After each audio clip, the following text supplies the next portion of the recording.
नमस्कार जोहार, मैं हूं नितेश कुमार और आप देख रहे हैं सच बोल। अभी मैं इस वक्त हजारीबाग ज़िले के गोरिया कर्मा में हूं। गोरिया कर्मा में IARI Indian agriculture research institute है, जो कहीं ना कहीं हमारे पूरे झारखंड में ये सबसे बड़ा रिसर्च इंस्टीट्यूट है। और ये सबसे अच्छी बात यह है कि हमारे हजारीबाग ज़िले के गोरिया कर्मा में है, महज बरही चौक से लगभग 5 किलोमीटर के दूरी पे है। तो हमारे साथ doctor CH Srinivas Rao sir ji हैं, जो IARI के डायरेक्टर सर हैं। तो आइए सीधे तौर पे हम लोग इनसे जुड़ते हैं और बातचीत करते हैं। सर नमस्कार। नमस्कार सर, जोहार सर। मेरा नाम श्रीनिवास राव है। मैं निर्देशक और कम वाइस चांसलर हूँ, जो भारतीय कृषि अनुसंधान संस्थान, जो 3 कैंपस है इस संस्थान को। एक कैंपस दिल्ली में जो 120 साल पुराना है, जो उसके अलावा हमारा, जैसा आपने कहा है, जो इधर झारखंड ज़िला में, हजारीबाग ज़िला में झारखंड स्टेट के लिए 10 साल हो गए इस संस्थान इधर हजारीबाग में एस्टैब्लिश करने के।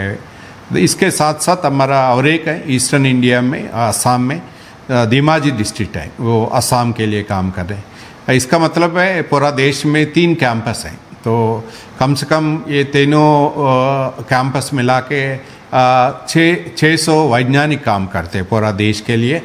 और उसके साथ साथ हम 3000 से ज़्यादा स्टूडेंट्स हैं, अलग अलग डिसिप्लिन, पूरा कृषि का संबंधित जो पढ़ाई करते हैं हमारा संस्थान में।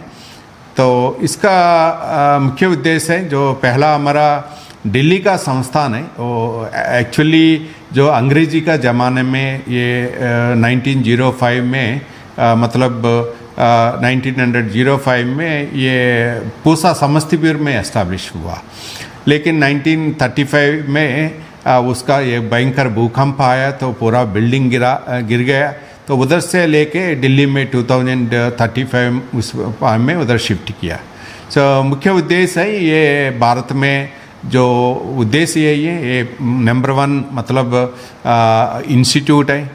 मतलब कोई भी आप देखने से, पढ़ाने में और अनुसंधान में, ट्रांसफ़र ऑफ टेक्नोलॉजी में पूर्वा सब मिला के पहला नंबर होता है भारत में इस संस्थान है। तो मुख्य रूप में इसका जर्नी, जो उनका ट्रैवल है, देखने से जो हमारा इंडिपेंडेंस से पहले, उसके बाद भी पूरा हमारा जो फसल है ना, जो भंडार काफ़ी कमी है। तो काफ़ी लोगों को पता है, जो बंगाल फेमेन हुआ, काफ़ी लोग खाना नहीं था, जो डेथ हो गया। तो मुझे पूरा नज़र में रखे उस समय में हमारा भारत सरकार और सभी गवर्नमेंट्स का रिक्वायरमेंट देख के, ये पूरा भारत को जो है ना, फूड सिक्योरिटी, खाने का कम नहीं होना चाहिए, उसी का देख के जो मुख्य प्रणाली का ऐसा बनाया, जो बीज है ना, जो अच्छा फसल देने वाला, अच्छा यील्ड देने वाला वैरायटीज़ को लेके आया। उसके साथ साथ खाद भी, उसके साथ साथ खाद का और इरिगेशन का सभी मिला के सभी पैकेज जैसा इम्प्लीमेंट करने से आजकल हम लोग इस तरफ का, हमारा भारत का जो भंडार है, देखिए 340 मिलियन टन्स का जो फूड ग्रेन्स है, जो धान भी हो, गेहूँ है, मक्का हो, कोई जोवर भी है। लेकिन इसके साथ साथ हमारा लगभग 340 मिलियन टन्स है जो सब्जी है, हार्टिकल्चर फ्रूट्स वगैरह हैं। इसी तरफ का दूध का और अंडे के लिए और मछली, मीट, सभी के लिए बहुत उन्नति हुआ। तो यही इसके बोलते हैं, स्पेशली जो फसल का बारे में हरित विप्लव बोलते हैं, ग्रीन रिवॉल्यूशन अंग्रेजी में बोलता है, वो ये IRI संस्थान में हुआ। उस समय में प्रोफेसर MS स्वामीनाथन साहब हमारा निर्देशक था उस समय में। अभी वो स्वामीनाथन साहब का अभी 100 साल का जो जन्म हुआ, उनका 1-2 साल पहले, पिछले साल में उनको भारत रत्न अवार्ड भी दिया गया। तो इसका मतलब मुख्य रूप में IRI का पूरा देश में एक है ना फूड सिक्योरिटी है। इस समय में हम लोग इतना प्राउडली बता सकते हैं, आप सबको पता है फूड सिक्योरिटी एक्ट बनाया, कम से कम 70 लोगों के लिए हम लोग को ये कवर करके फूड फ्री रेशन भी दे रहे हैं। इसके साथ साथ 15-20 देशों को हम लोग फ्री फूड भी दे रहे हैं। एंड साथ साथ हम लोग है ना आज ये पूरा अलग देशों में हम लोग एक्सपोर्ट भी कर रहे हैं। उसका वैल्यू है कम से कम 50 बिलियन $50 का अग्री एक्सपोर्ट भी कर रहे हैं। सर 20 कंट्री को फ्री फूड दे रहे हैं हम लोग, क्या जैसे क्या क्या दे रहे हैं सर?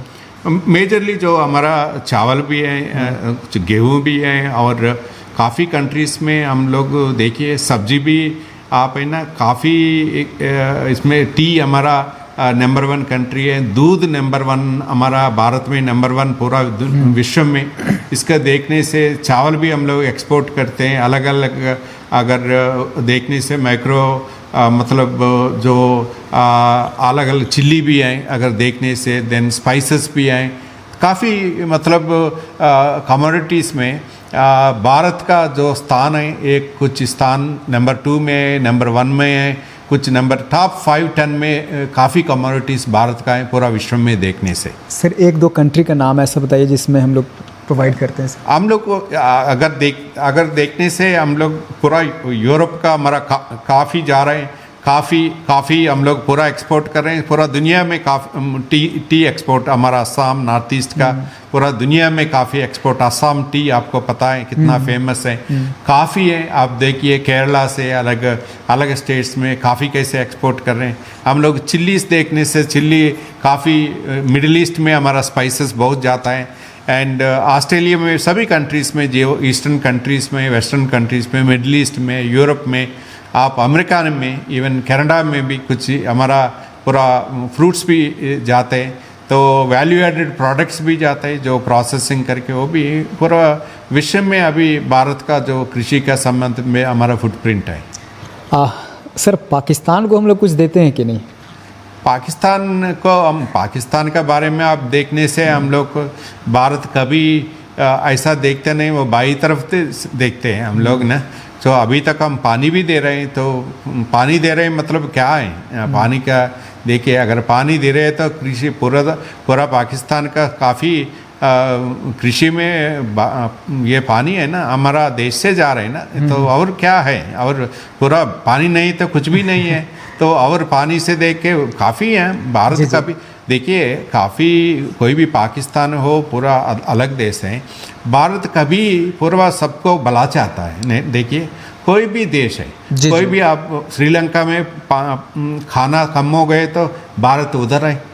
एंड कोई भी देश, बांग्लादेश के लिए, अफ़गानिस्तान में लिए हमारा ICR हमारा सेंट्रल गवर्नमेंट उधर यूनिवर्सिटी एस्टैब्लिश करने के लिए पूरा कोशिश के अभी भी कर रहे हैं। हमारा हम लोग मतलब उनका जो हम लोग उनके लिए फूड प्रोविजन अलावा वो हमारा जैसा कैसे वो उन्नति करेंगे, उसके साथ साथ हम कृषि विश्वविद्यालय उधर बनाने के लिए उनको ट्रेनिंग है, उनका स्टूडेंट के लिए ऐसा मतलब उनका ताकत बढ़ाने के लिए हम लोग पूरा विश्व में हम लोग प्रयास करते हैं। इसलिए हम मेरे ख्याल से हम लोग भारत काफ़ी ऊंचा है, उनका सोच बहुत ऊंचा है। एंड उनका विकसित भी हम देखते हैं पूरा भारत 2047 जो हम 100 साल पूरा करते हैं ना, पूरा एक विकसित भारत है। मोदी साहब बोलते हैं ना विकसित भारत है, तो पहला आप देखिए हम लोग का जो 50 साल पहले 70 साल पहले हमारा नज़ारा हमारा भारत का क्या है। देखिए अभी देखिए पूरा दुनिया हमारा किसी तरफ से मैं कृषि वैज्ञानिक हूँ, IRI का संस्थान में कृषि संबंधित बोलते हैं। आप पूरा देखिए स्पेस टेक्नोलॉजी है, रॉकेट्स हैं, कहाँ जा रहे हैं, पूरा डॉक्टर्स हैं हमारा भारत का है, इंजीनियर्स हैं। आप देखिए स्किल कैपिटल है पूरा, मतलब विश्व गुरु, मतलब कोई भी देखिए हमारा भारत में हम तो प्राउड का फीलिंग है। तो काफ़ी कंपनीज हैं जो अमेरिका में, हमारा भारत का जो लोग CEOs हैं, तो गर्व की बात है। जी सर अब हम लोग आते हैं सर गोरियाकर्मा कृषि अनुसंधान संस्थान के ऊपर सर कि ये कृषि अनुसंधान संस्थान कैसे बरही में वर्क कर रहा है सर, और बरही के लोगों के लिए क्या फ़ायदा हो रहा है सर, अगर यहाँ नहीं आ रहे हैं बीच में? नहीं आ रहा है। हाँ बताइए। जी सर तो ये बरही में कैसे इसका बेनिफिट हो रहा है सर? बरही निवासी को कैसे बेनिफिट हो रहा है सर? देखिए, जो गौरिया कर्मा में जो IRI स्थापना किया है, सबसे ज़्यादा आसपास वालों को होता है। कभी भी कोई भी संस्थान उधर ये किया है तो आसपास जिला में, मेरे तरफ से हजारीबाग में सबसे ज़्यादा होगा, चातरा में सबसे दूसरा होगा, गुमला में ज़्यादा होगा, नहीं तो पूरा 20 जिला में।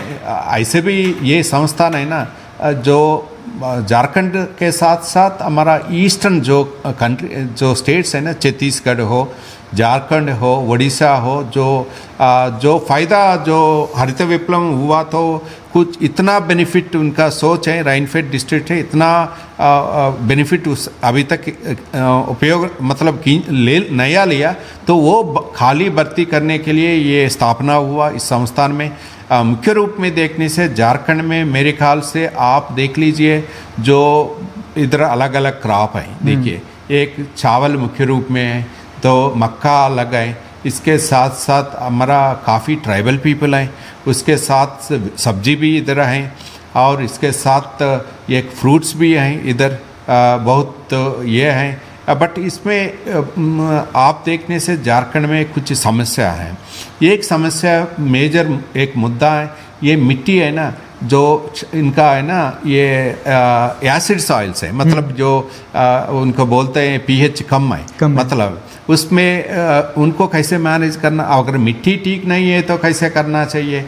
तो अगर मिट्टी सर कैसे, वही मैं पूछना चाह रहा था सर आपको कि अगर किसी का pH वैल्यू कम है किसी खेत का या फिर किसी किसान का खेत का, तो वे लोग कैसे पता करें सर, और कहाँ से पता करना चाहिए इस चीज़ को, वो बताइए। देखिए, अगर अलग अलग जिला में मिट्टी का हम सेंट्रल गवर्नमेंट से भी इधर है सॉइल हेल्थ कार्ड बना रहे हैं, नेशनल सॉइल हेल्थ स्कीम भी है, स्टेट गवर्नमेंट भी कुछ सपोर्ट दे रहे हैं। उसके साथ मिट्टी का परीक्षण होना चाहिए, कम से कम जो हमारा धान का जो एनुअल क्रॉप्स हैं एटलीस्ट 1-2 साल में एक बार होना चाहिए, कम से कम जो फ्रूट्स हैं, जो हार्टिकल्चर क्रॉप्स हैं, उसमें कम से कम 3-4 बार में एक बार ये टेस्ट करवाना चाहिए। उसके साथ सर ये टेस्ट कहाँ से होगा, वो मैं सभी कृषि विज्ञान केंद्र में ये होगा। यहाँ होता है सर? इधर भी अभी हम तो ये लैबोरेटरी एस्टैब्लिश कर रहे हैं। अच्छा। मेरा ख्याल से बाय अनदर 6 महीने में ये सॉइल टेस्टिंग का ये एक लैबोरेटरी इधर एस्टैब्लिश होगा। उसमें आपको पता है जो मतलब सॉइल हेल्थ में इसलिए जैसा ह्यूमन बीइंग्स के लिए क्या चाहिए, पूरा ये न्यूट्रिएंट्स है ना, प्लांट को भी जरूरत है। जी, जी, उसके लिए हम नाइट्रोजन बोलते हैं, फास्फोरस, पोटाशियम, कैल्शियम, मैग्नीशियम बोलते हैं। यानी इसके साथ साथ जो माइक्रोन्यूट्रिएंट है, जिंक है, बोरान है, आयरन है, ये सभी हम लोग इधर एनालिसिस करने के लिए अगले दिसंबर तक ये सॉइल टेस्टिंग लैब ये IRI झारखंड गुरिया कर्मा में इधर हजारीबाग में होगा। हमारे साथ साथ है ना, जो एक जिला में ये मृदा परीक्षण का जो सॉइल टेस्टिंग लैबोरेटरीज हैं, इसके साथ यूनिवर्सिटीज़ भी हैं, नाउ NGOs भी कर रहे हैं, कुछ लोग प्राइवेट इंस्टीट्यूट्स भी कर रहे हैं। जो बड़े बड़े किसान हैं उनके पास जो वो हैं वो लोग अलग से टेस्ट कर रहे हैं प्राइवेट लैब्स में।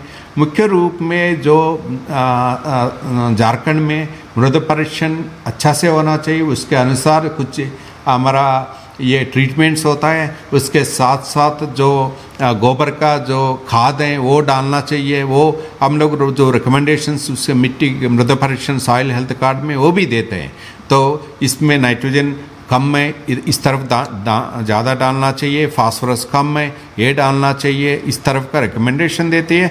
जो क्रॉप के अनुसार नज़र में रख के कुछ अगर देखिए अगर दलहन के लिए इतना ज़्यादा नाइट्रोजन नहीं ज़रूरत है, उसके लिए हम लोग कम करके रिकमेंडेशन करते हैं। तो जो जैसा हम लोग सबको हेल्थ कार्ड है, तो सभी किसान का उनका मिट्टी परीक्षण करके हेल्थ कार्ड का अनुसार हम लोग खाद डालना चाहिए। उससे ज़्यादा डालने से काफ़ी नुकसान होगा, खर्च भी बढ़ेगा। जी सर। सर यहाँ पे आप प्रोडक्शन भी करते हैं और इंस्टीट्यूट के तौर पे मतलब लोगों को पढ़ाते भी हैं, विद्यार्थियों को ट्रेनिंग भी देते हैं सर। ये दोनों हो रहा है सर यहाँ पे? तीनों हो रहा है। तीनों क्या? अनुसंधान भी होता है, पढ़ाई भी होता है। अब से कम 200 स्टूडेंट्स हैं इधर हमारा ग्रेजुएट स्टूडेंट्स हैं जो बीएससी एग्रीकल्चर पढ़ रहे हैं, तो उसके बाद कम से कम 40-50 से पोस्ट ग्रेजुएट पीजी स्टूडेंट्स भी इधर, अन्य सब्जेक्ट्स में भी उस लोग जो मृदा विज्ञान भी है, उसके साथ साथ जो नया बीज निकलता है उनका सब्जेक्ट भी है, अलग अलग सब्जेक्ट वाला इधर पढ़ाता है। उसके ये भी है एक बहुत संतुष्ट कर एक हालत है इधर। सभी जो किसान का जो ज़रूरत है सभी सब्जेक्ट वाला वैज्ञानिक इधर है। तो उसके साथ साथ अनुसंधान करते हैं, नया बीज तैयार कर रहे हैं, उसके साथ साथ जो ताकत वाला जो पानी कम है तो भी बीज कैसे चलेगा, फसल कैसा आएगा, ज़्यादा बारिश है तो कैसे होगा। अभी लगातार चावल लेने से कुछ मिट्टी का क्षमता कम होता है, उसके साथ साथ हम कैसे दलहन उसमें बीच में लेके आना चाहिए, उसके साथ यांत्रिकरण कैसे होना चाहिए, वाटर शेड पानी का संरक्षण कैसे होना चाहिए, उसका प्रोजेक्ट्स भी हमारे साथ हैं। उसके साथ साथ जो कुछ फसल आने के बाद नुकसान भी वेस्ट हो जाता है, उसको पोस्ट हार्वेस्ट टेक्नोलॉजी भी होता है। 2 इंटीग्रेटेड फार्मिंग सिस्टम है, जो मतलब छोटी तो एनिमल भी है, हार्टिकल्चर भी है, तो उनको तो क्लाइमेट रेजिलेंट उसका एनिमल साइंटिस्ट भी है, मछली का साइंटिस्ट भी है, सब्जी का भी साइंटिस्ट हैं, सभी का मिला के हम लोग अनुसंधान करते हैं, पढ़ाई भी करते हैं। उनके साथ साथ लगातार ट्रेनिंग, कल ही भी 2 दिन पहले कम से कम 150 जिला हैं, हज़ारीबाग आसपास में हमारा महिला है, कम से कम 80% जो ट्रेनिंग लिया वो महिला है और कुछ पुरुष भी हैं। हम लोग अच्छा बीज डिस्ट्रीब्यूट किया, उनको 3-4 दिन ट्रेनिंग दे के बीज भी दे के कैसे हम लोग यूज़ करना चाहिए, वो बीज का अलावा जो वर्मी कंपोस्ट का कैसे तैयार करना चाहिए। सर ये जो सिलेक्शन प्रोसेस है किसानों का, जैसे गांव-गांव से आप सेलेक्ट करते होंगे? गांव-गांव से सेलेक्ट करते। तो ये सिलेक्शन प्रोसेस कैसे होता है सर? और मतलब जैसे हमारे मतलब लोकल कितने लोग आ पाते हैं इस चीज़ के लिए? नहीं देखिए, अभी हम लोग है ना, जो इस संस्थान 3 साल का कोविड आपको पता है, तो कोविड बाद में ही एक्चुअल डेवलपमेंट शुरू हुआ, सभी बिल्डिंग है, सभी लैबोरेटरीज हैं, तो 3-4 साल से ज़्यादा है। लेकिन अभी हम लोग पिछले साल कम से कम 15-20 ट्रेनिंग लिया, अलग अलग ट्रेनिंग है, कुछ SC/ST के लिए भी है, कुछ ट्राइबल फार्मर्स के लिए भी है। लेकिन इस बार हम लोग ऐसा कर रहे हैं ना, एक कम से कम 30-40 टॉपिक्स हम लोग है ना स्टेट गवर्नमेंट से डिस्कस कर रहे हैं।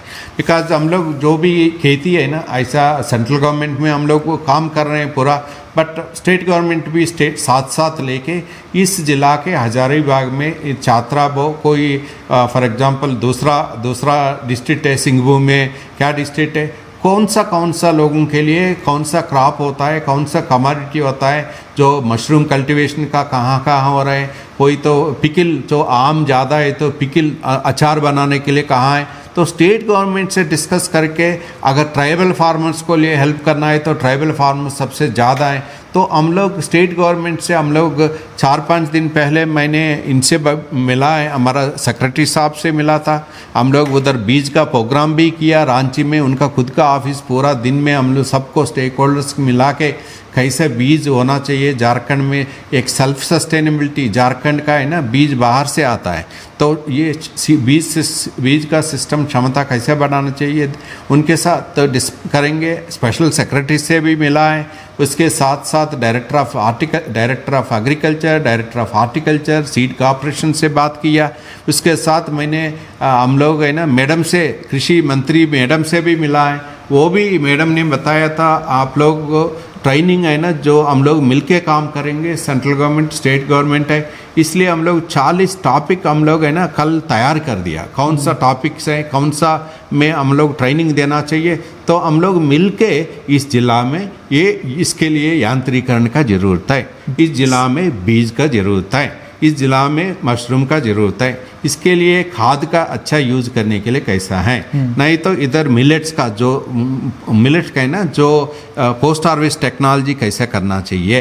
नहीं तो कुछ जिला में ऐसा है ना, हल्दी का करते हैं, अच्छा हल्दी कैसे बना के पैकेट्स भेजने के लिए वो कैसे करना है। सर तो ये सब मतलब ये तो आपके पेपर पे हुआ कि ऐसे हम लोगों को करना है, तो ग्राउंड लेवल पे किसानों के लिए किसानों को ट्रेनिंग कब दिया जाएगा सर? ये सब अभी हो रहा है? 2-3 दिन पहले कम से कम 150 न्यूज़पेपर में भी आया, लोकल न्यूज़पेपर में 150 मैं भी शामिल हुआ उनको। मैं भी उनको काफ़ी प्रेरित किया। ये महिला से मैं पूछा था कितना दिन है, तो आप इधर हमारा एक 30 लोग रहने के लिए हम लोग ट्रेनिंग हॉस्टल भी बनाया। मैंने महिला बहनों से पूछा था आपको कौन सा मतलब कितना दिन का ट्रेनिंग है तो आप आराम से आके इधर रह सकता है। मैंने उनसे पूछा 5 दिन आके रह सकते हैं? सर हम लोग 5 दिन नहीं आ पाएंगे, केवल 2-3 दिन 2 दिन। मैंने और भी फाइनली बताया आज सुबह जल्दी से हम लोग गाड़ी से लेके आएंगे, एक दिन आज ट्रेनिंग दिलाएंगे, एक दिन तो रहिए, अगले दिन पूरा सीख के कल शाम तक आपको घर में छोड़ देंगे। वो लोग हाँ किया। पुरुष के लिए कोई प्रॉब्लम नहीं, 3 दिन 4 दिन, बट अभी महिला के लिए अलग अलग टाइप ट्रेनिंग करेंगे हम लोग। हमारा प्रणाली ये है ना, महीने में कम से कम 2 ट्रेनिंग होना है, ठीक है। इसका मतलब 12 महीने में कम से कम 25 ट्रेनिंग होना चाहिए। एक ट्रेनिंग में कम से कम 30 से 40 लोग इसमें शामिल होंगे। अलग ये लोग है ना, केवल हजारीबाग में होगा, छापरा में होगा, अलग अलग पास में जिला में हम लोग अक्सर आते रहेंगे, लेकिन पूरा झारखंड से कितना दूर है तो भी हम ले आके उन लोगों को मैं भी यही कहा आप लोग जैसे हम लोग ट्रेनिंग दे रहे हैं ना वो पालन करेंगे, उनको दिल्ली भी लेके जाएंगे। सर ये जब भी आपका ट्रेनिंग का ये जब प्रोसेस शुरू होता है तो जो सिलेक्शन प्रोसेस है सर, ये लोगों तक पहुंच नहीं पा रहा है, बहुत सारे किसानों तक। नहीं, किसान का पहुंचना है तो अभी हम लोग जो देखिए पहला 1-2 साल हम लोग इधर कुछ भी नहीं था। आप भी देखा होगा इधर शून्य से शुरुआत हुआ, कोई बिल्डिंग नहीं है था, कुछ भी नहीं था, 1-2 रूम क्षमता करके वो दिल्ली से इधर शुरुआत किया। लेकिन आज देख लीजिए इतना नया लैबोरेटरीज बना। इस साल में हम लोग कम से कम 5-6 लैब, एक टिश्यू कल्चर का जो पपाया का बारे में, पाइनएप्पल का बारे में, अलग अलग सब्जी का बारे टिश्यू कल्चर लैब बना रहे हैं। उसके लिए भी जो युवता जो उनको ट्रेनिंग देंगे। मिट्टी का वो खुद ही कलेक्ट करके उनका ट्रेनिंग, सॉइल टेस्टिंग लैब बन रहे हैं। देखिए जो इंफ्रास्ट्रक्चर है ना सरकारी सिस्टम में, एकदम अचानक नहीं ना, थोड़ा अच्छा से प्रोसीजरली किसका सभी को कैसा यूज होगा। लेकिन आपने सही कहा, हम लोग है ना जो ट्रेनिंग है ये लेते हैं अलग अलग जिला में एक थोड़ा जागरूक और ज़्यादा करना चाहिए। इस संस्थान के लिए कैसे वो लोग सर्विसेज यूज करेंगे तो उनका उनको भी उनसे भी पूछना चाहिए। जो हमारा तरफ से हम लोग ट्रेनिंग दे रहे, मुझे हम लोगों को इस तरफ का ट्रेनिंग भी चाहिए और भी चाहिए, उनसे पूछना चाहिए। हम लोग उनसे पूछेंगे तो अगर वही भी ट्रेनिंग, तो हम लोग सेल्फ हेल्प ग्रुप्स हैं उसको उनको क्या चाहिए, उनको बेसिकली आमदनी कैसे बढ़ेगा। बिल्कुल सर। मैं एक छोटी सी वही चीज़ मैं आपसे पूछना चाह रहा था कि जो हमारे लोकल किसान हैं बरही में या फिर हजारीबाग जिला की बात करते हैं, जो आपके साथ कोलैबोरेट करके अपना बिजनेस करना चाहे तो कैसे बढ़ा सकता है सर, कैसे कर सकता है, उस पर थोड़ा सा। आप पता नहीं, आप 28 को हमारा एक फाउंडेशन डे जन्मदिन था इस संस्थान का। उस दिन हम लोग है ना जो एक किसान को, महिला किसान को, एक पुरुष किसान को सम्मानित किया। उसके साथ एक FPO फार्मर प्रोड्यूसिंग ऑर्गेनाइजेशन को सम्मान किया।